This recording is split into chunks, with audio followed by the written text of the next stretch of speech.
Super. Well, good morning, everyone. Wonderful to see you all.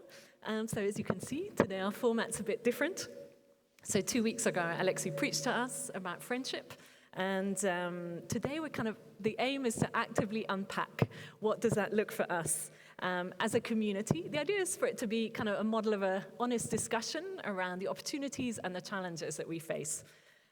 So for me, I'm really happy to host this morning. I feel like friendship has really impacted me so deeply, especially over the last year. And I'm really grateful for friends that have loved me unconditionally and literally kind of carried me and pointed me to Jesus.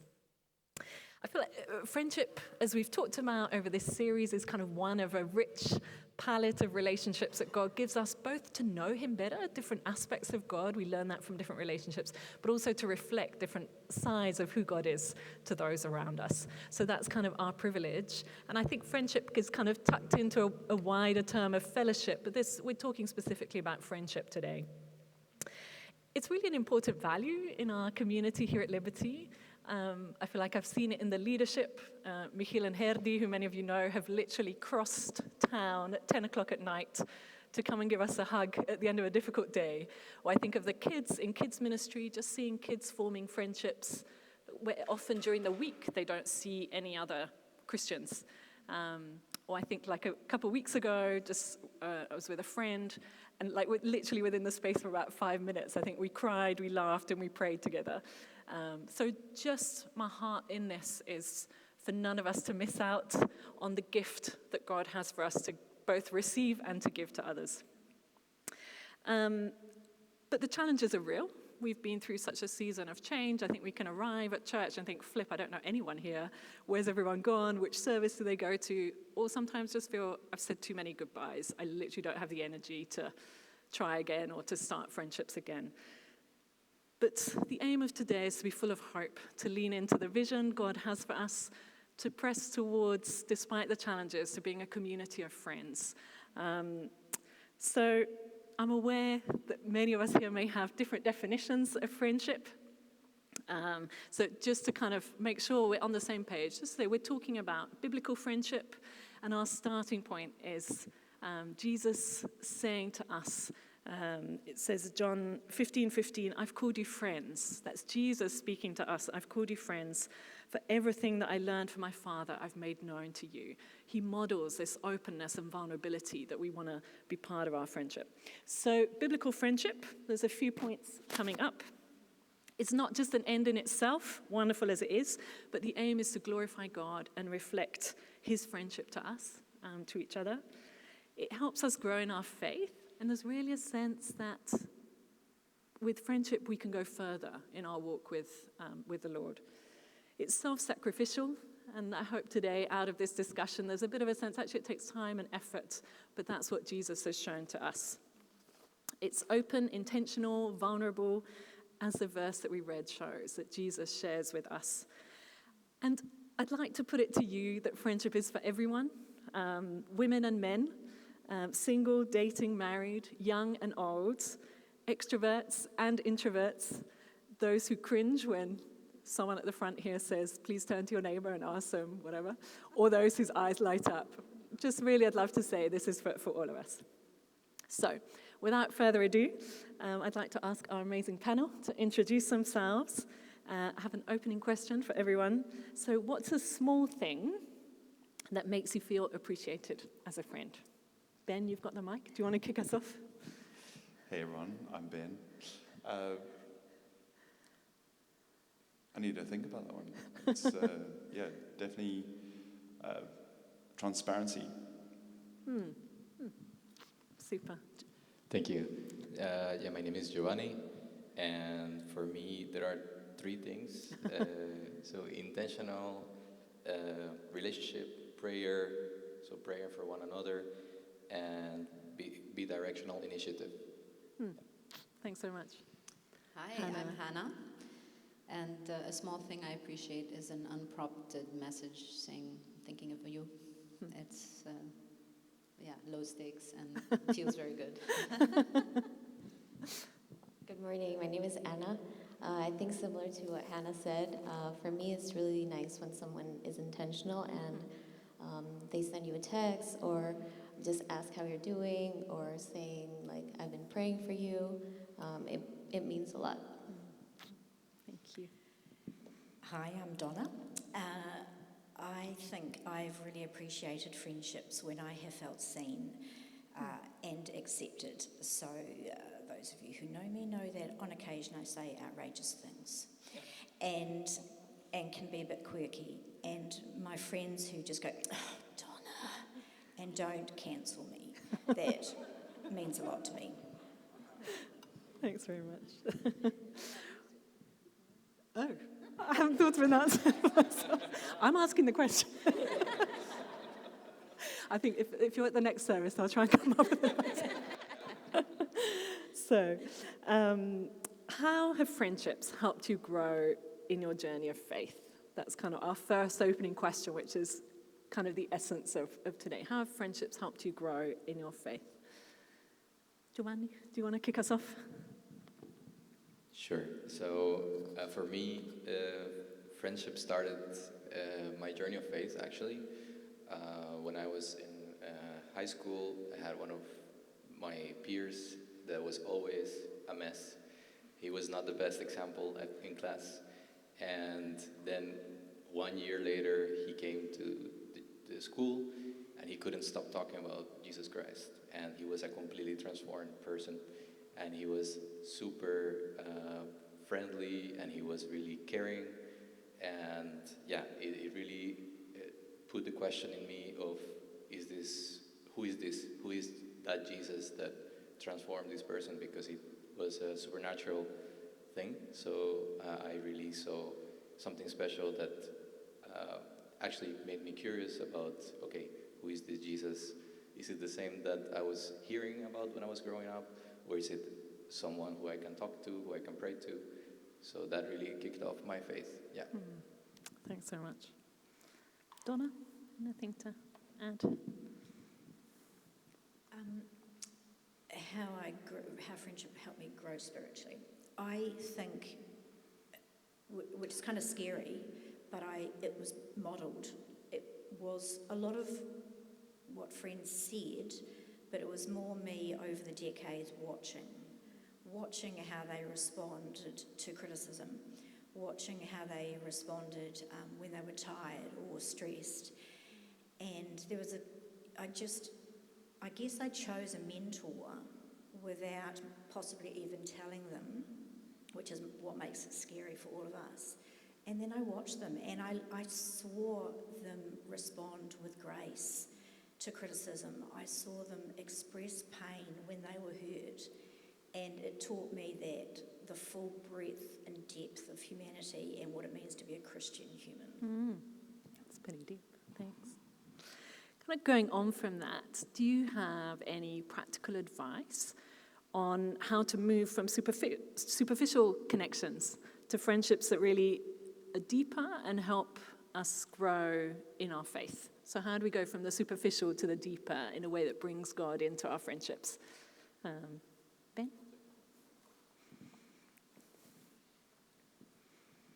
Yeah, I think it comes down to valuing trust. And it's about being brave in being vulnerable, obviously with respect to your covenant to your spouse. Friendship is really not there to gossip as well. And it's really sharing from your past, but also being hopeful about the future. So I think at that it's important to have good balance in that, but also being transparent about things that you've been through or things that you're going through. An example of this, and Jana and I were chatting about this, it's important to share from the past, but not having, say for instance, traumas as your mutual ground, right? So there's a lot you can learn from each other, but also growing together and moving past the past is also sharing in the hope of Christ and future. I love that. So trust and a sense that together we can move forward. So kind of sharing in the moment, but moving forward. Brilliant. Yeah, and I think it's seasonal as well. So with respect to the season that you're in, sometimes it's important to address certain things and be transparent about that, but also being hopeful about the future. Yeah, brilliant. Anyone, anything to add to that? Any practical tips on going from superficial to deeper? Yeah. Brilliant. I think we should normalise saying to people, if we chat to them, whether it could be quite superficially or more intentionally and deeply, is actually adding the phrase, how can I pray for you this week? And just normalise that we rely on God for life. And so normalise putting that into our conversations. Brilliant. Love that. That's great. So just kind of bringing it into the normal routine of friendships, praying together. Sophie, one time we were out on a walk and we said something and you just stopped and started praying. And I thought, oh, wow, okay. But I just thought that was the most natural thing for Sophie to do in response to what her walking partner had said. And that was one of the things that I observed when I watch people, of things I can learn and progress. Great. So we're being watched. Super. Thanks. So we've kind of mentioned some of the challenges, and I think it would be good to say, okay, how do we move forward? And like Ben said, kind of hopeful, not getting stuck at the challenges. So one is that we're busy. It's very nice, but actually, how do we fit in time for friendships? So how can we realistically create time? Hannah, go for it. I wanted to answer this question because it came to my heart when Sophie sent us the general questions that she would ask, and this answer for me comes from a fundamental shift of how I view time. I believe genuinely that time doesn't belong to us, it belongs to God, like everything else. And we have to steward this time. Brilliant. And when you view your schedule as not something to hold on to tightly, generosity flows more naturally. And it becomes a question of whether you're willing. And that said, I understand there are challenges. I have 3 kids. I have a very busy schedule. I have obligations to my family. But actually, talking about friendship, the reason I started making friends at Liberty was because of Sophie, actually. She kept stopping me at the welcome team because I was feeling very tired after the birth of my 3rd child, and low, and didn't have that many friends, and I just thought, like, okay, probably going outside of myself and serving on the team will help me in some way, and it did. It was great, but basically the idea is that even though I didn't think that I had time for such a thing with the 3 kids and a newborn, it's possible always. Going outside yourself, and looking towards God, you find time. Somehow. It makes it easier. Thanks, Hannah, for your graciousness when I've pushed you beyond. But I think that there is something also about serving together, that sense of partnership for Christ that often brings kind of doing something beyond ourselves, that sparks friendship with Christ at the center. It's really lovely. Thank you. Ben? Yeah, one more thought to share is, definitely busy schedules, but we all have off time, right? And it's about finding space in the day. So for us, in our household, it's like, let's just switch off the TV and just check in with our friends and people that we want to get to know better. And also at that, many of us are working on computers or phones. So, you also want to schedule time and be disciplined about using your devices. So it should never be to the detriment of your household, but it is important to check in, especially if some friends are far away or they've gone on holiday or something, right? And also be faithful to your word. It's about saying, okay, I'll pray for you. But if someone shares, hey, I need prayer for this, you best check in, right? It's just about that simple step of actually praying for someone and saying, yeah, I'll pray for you, but you do it and you check in. And then also on a lighter note, I love to say, we should do coffee is an insult without a planned date, because we can often be like, yeah, we should do coffee, but I think it's important to be intentional. And a recent example, actually, Raymond and I always chat at church, and we're like, yeah, we should do a coffee, but we actually did it, and we found time in our busy schedules, and we found an hour for lunch, and it's about that intentionality, getting to know people that you haven't crossed paths with in ever before. Brilliant. Thanks so much, Ben. Any other practical tips? I think just to add to that, for me, it's also not waiting for that perfect moment or whenever you have extra time, but kind of bringing your friends into your daily schedule. And maybe you're cooking dinner, but you can send a voice note, or I don't know, going for a walk, having coffee after church. It's very meaningful, and it doesn't have to be spending 3 hours together, but sometimes it's just a quick voice note, a coffee after church. Brilliant. So kind of inviting friends into the normal routines, and so you can invite people over to come and help with the washing up as an act of friendship. Can I add to that? Yeah, 'Cause please. I very much think that's a great way. I think we often think of friendships as being recreational or entertainment based, like coffees or meals or seeing a show or going on a boat ride or whatever. But like a lot of really good friendships develop, as you're saying, in the ordinary. I have just observed, like, my son had a friend from church here who was really struggling to do his tax return, and she was Dutch. And she said, come over, we'll spend a couple of hours and do your tax return. Can you think of anything more boring than spending 3 hours doing somebody's tax return? But they did it, and he was so appreciative, and she was such a blessing. And I just think friendship get-togethers can be ordinary. They can be. I bumped into Hadil one day walking down the street, said, come for dinner. But we cooked dinner together, so it wasn't a burden. It was something I was going to have to do anyway. And I also think practical things really appeal to certain types of people. They often appeal more to men.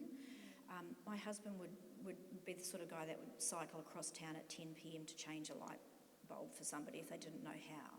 So let's normalise saying, Get his number. I'm really struggling with this, whatever. Do you want to come over and we'll spend half an hour, have a coffee, and you could fix my computer or whatever it is, but just normalise the boring and the everyday as chances to connect, and understanding that people who are wired that way, they are not doing you a favour. It brings them joy to be of practical help. It's brilliant.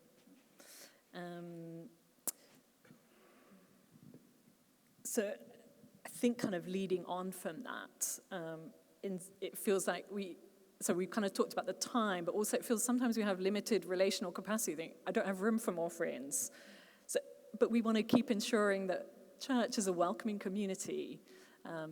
That's a difficult question, but any thoughts on that, Hannah?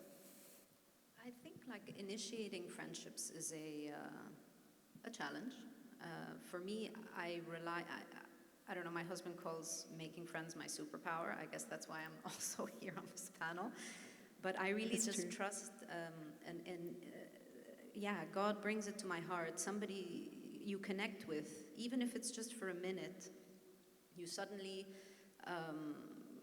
connect with that person. You take their phone number. I had a couple of girls that I met at the cry room when I had my little baby, and I just took their number, but I didn't do anything with it for a year. I just connected with them and took their phone numbers, and then when I had a moment, I invited them to a barbecue, and now we are great friends. So it's just something that speaks to your heart in a moment, and act on it, because it is providing a window and actually a door that you can walk through, and there's riches on the other side. Love it that. is also a cultural thing. At least I was born and raised in Egypt, and the societal norm there is to connect, not to distance. And so it might be just a switch that, if you just make room for it, and what's presented in front of you that you just act on helps. Brilliant. So there's two things there. One is kind of wanting to build a culture where we look out for each other. Let's draw on the Egyptian and bring it in to us. I think there's something really biblical about that. But also being open to the Holy Spirit prompting, have you seen that person, and being on the lookout. Yeah, thank you. I also think introducing people to each other can be quite good. You are very good at that. You're like a matchmaker for friends of sorts. I take that gladly. Really happy to do that. Any other thoughts on that? Yeah, I think sometimes when it comes to making this time for new friendships, also comes the different ways to schedule your time. So, for example, something I learned from my neighbors who are not Christians at the moment, they sent us a lot of dates in advance, like, oh, these are availability, what works for you? So yeah, adapting a little bit to how other people manage their time is also quite useful, to be flexible on how you receive that input. That was really actually nice, because you were like, okay, this date exactly works for me, so we were able to meet. So yeah, and also that availability of also the way you receive the people, for example, the way this, when the neighbors came to talk to us, we tried to make them feel at home. We tried to also, Annie is really good baking stuff, so we gave them some baked goods, and yeah, that prompt into other friendships. So sometimes initiating before the other person has initiated is also quite useful for starting those conversations. Yeah. Brilliant. Thanks, Giovanni. I mean, there's something big there about taking initiative and kind of building that as part of our culture, not assuming it's someone else who is not my character, but just sort of saying, okay, I'm going to be someone who initiates. And the other is, I mean, I think we have it in our community here as well, but also in the city. It's very cross-cultural. And that's what you said, people make friendship in different ways. So sort of a flexibility that comes from that, of hearing, okay, how does this person receive friendship, or how, is it the schedule or not? Is it? So I think those are just sort of being open and listening and not being stuck in our way of thinking about friendship is really helpful.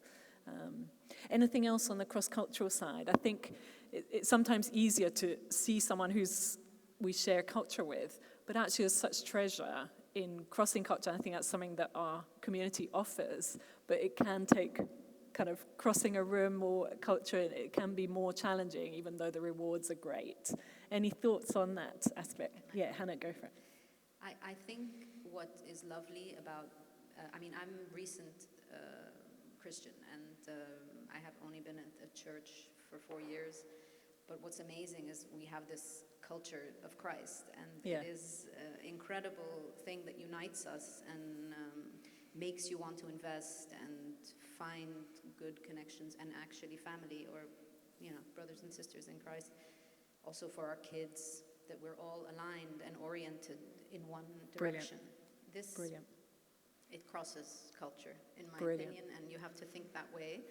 And it's awesome that we all speak English, so it helps. But language can be a barrier in Yes, friendships. it can So be. yeah, It can be, for no, sure. that's brilliant. But curiosity is also Love it. something to have.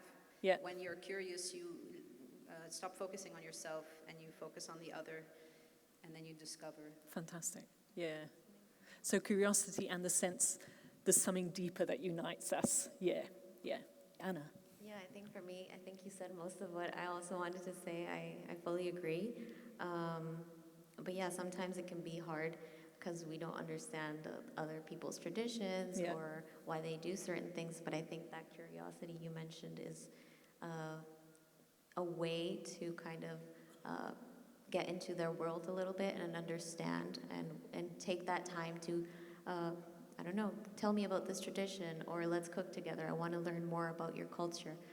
This can really deepen relationships, and I've experienced that with some of my friends here, because I don't think I'd ever been exposed to so many different cultures and people from all over the world. So it's super nice to just get together, cook something together, learn about their culture, but also, like you said, in the end, we're all one big family in Christ, and that's what unites us more than any cultural difference. Amazing. Yeah. So I think there is really a sense that taking the initiative, and even the kind of friendships we want to build do invite some vulnerability and may raise insecurities, both the kind of initial, but also being open, obviously wisely. But I don't know, any thoughts on sort of overcoming that, managing that sense of vulnerability? I think any relationship brings risk, right? And friendship is the same. Any thoughts on that?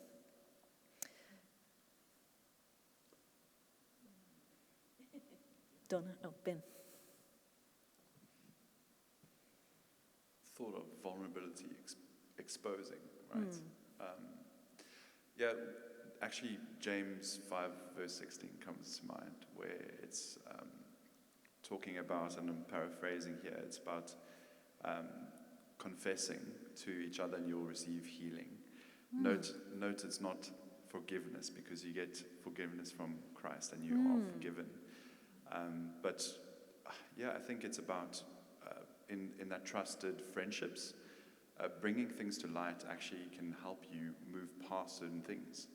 And what do you want to do? Do you want to be free? And do you want to be open and transparent in your life? Or do you want to keep holding on to the things that are holding you back in your relationship with Christ? And that's really why we have friendship, the beauty of friendship, walking with each other and really talking about the things that are struggles, right? So I think the risk of holding on is higher than the risk of being exposed.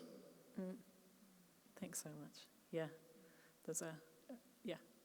there's an investment, but it's that sense of living life without secrets, or just living openly is worth it and draws us closer to Jesus. Yeah, You can amazing. calculate that ROI. Any other thoughts on that? Yeah. Yeah. Overcoming vulnerability.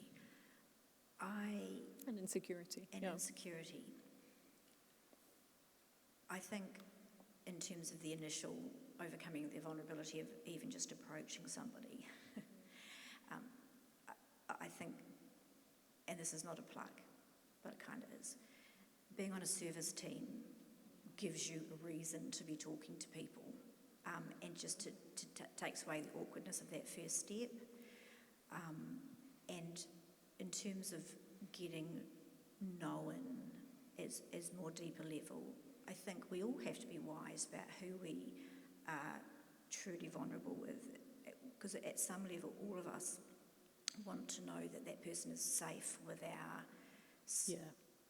slightly more vulnerable side. And the only way you can do that is if you're in a more intimate relationship. And again, if you don't have that, then joining a CG is a way to begin that journey. And it may be that there's just one person in that CG who kind of gets you and you feel safe with, but the goal is that within that small group, we can start quietly, slowly hinting at our true selves.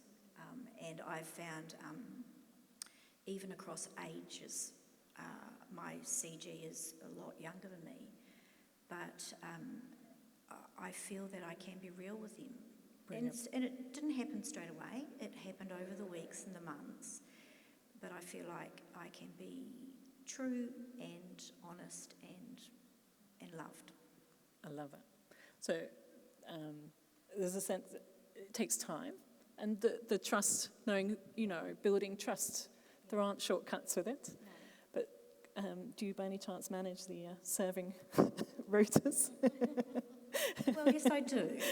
And it's a fabulous, but when you serve, it's not all hard work. There's laughter. It's good fun. So please sign up to a serving team if you haven't. And community groups. Our CGs are really places both for kind of togetherness, but also building either one-on-one or in small groups, building a sense of trust and friendship that really helps us grow deeply in our faith, as we've kind of been talking about. So thank you. Yeah. I want to pick up on a point that Ben made around kind of switching off the computers or kind of using just technology is such a part of our relationships. Just wondering, any thoughts on how we can use technology to support friendships and not hinder them? I think it can go either way. Any thoughts on that? Well, I can start. I think I've learned a lot from my mom. She, sometimes I'll just send her a text and be like, oh, I'm going through a difficult time, and she'll just instantly send a voice note praying for me. And I think that sometimes we're so consumed by our everyday lives, and we think, oh, we don't have time, I'll just do a quick prayer, but she'll actually send me a prayer. And that's taught me that we don't need to be in person. Sometimes we think, oh, no, I'll pray for you whenever we get together, whatever. But I think we can use technology in a good way as well. And she taught me that, not only to look through social media or do doom scrolling, I don't know, but also for good purposes. Brilliant. And use it for friendship. So, yeah, I don't Thanks know so if much. you have any Yeah. I know you can use technology to book a pedal court to play with somebody. Yeah, go Hannah. I've got two final questions. Did anyone? No. So one, just have a quick chat about giving and receiving constructive criticism. I feel like there's quite a lot of sensitivity in our culture. Cancel culture is a thing. Just sort of how can we wisely manage giving and receiving feedback, again, with the spirit of helping each other towards Christ?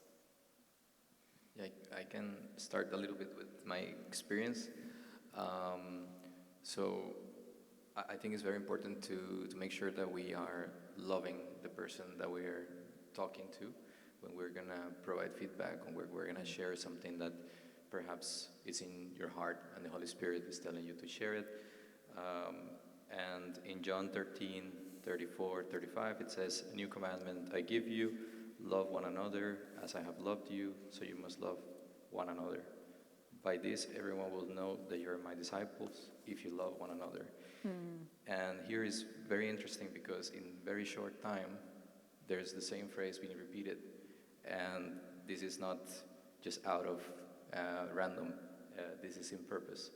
And it's important that when we're talking with someone that you might share some feedback that the person trusts you. Yeah. And that they feel loved by you. That is the feedback that will actually become actionable because the person is going to understand that it comes from a good heart. And it's interesting because in the parallel side, it's easier to give constructive feedback to people you don't know. So it actually takes a lot of work for the person who is loving you to tell you something that you need to work on. So it is bi-directional. So if you have this conversation and someone that really loves you is telling you something that you probably need to look into, it's super good when it comes from this person because it's taking their time. And another part is that it should come from a same level, from a peer-to-peer, like from a friend to friend, rather than looking at it from, oh, I'm better than you. Yes. It's the person who is giving the feedback is also in the same condition of you. They are in this world. They're still being transformed by Jesus Christ. There's a lot of things we need to work on. So it should be looked at in the same level of we're both working together to become better. Fantastic. Yeah. Amazing. Yeah, Ben. I have one thought to share on that. Lexi shared 2 weeks ago about his friend Miles, and I think it took a lot of courage from Miles to tell Lexi to start rowing. And sometimes when you are in that situation where you have to, and you feel on your heart to give feedback, it's really important to also understand if that person is ready to receive feedback.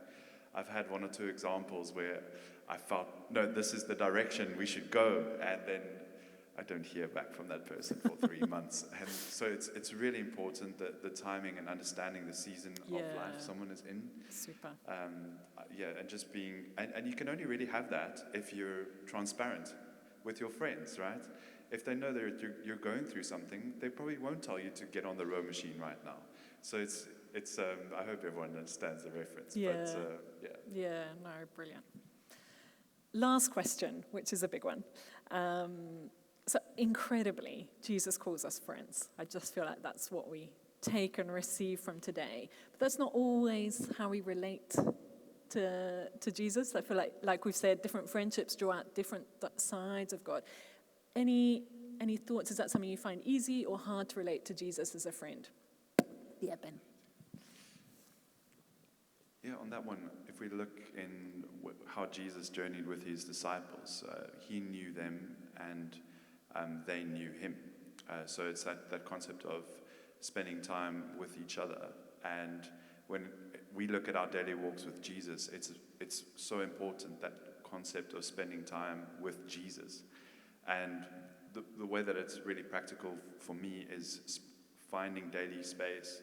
And for me, it's like going for a walk and honestly just talking to Jesus, because he's right next to me. I can't see him, but he's right next to me. Amen. And I think the times I probably feel closest to God is when I ask him the really tough questions.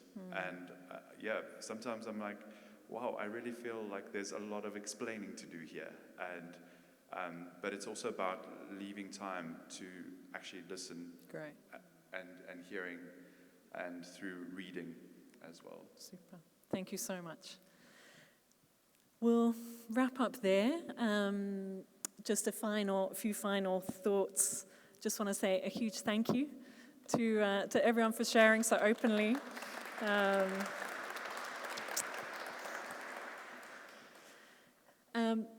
What's the next step? What do we take from this? I hope there's something for everyone. We've heard so much wisdom and just, open insight and experiences. I think we can pray for each of us and just ask God, what's the next step for me? Who is God inviting me to sort of reach out to friendship or deepen friendships with? Ask him for courage. Ask him for healing where there's been disappointment, or time where it feels like there's just no time. Whatever it needs, ask God to open up the way forward. Be an initiator, brainstorm with others. Hopefully this is a conversation that can be continued.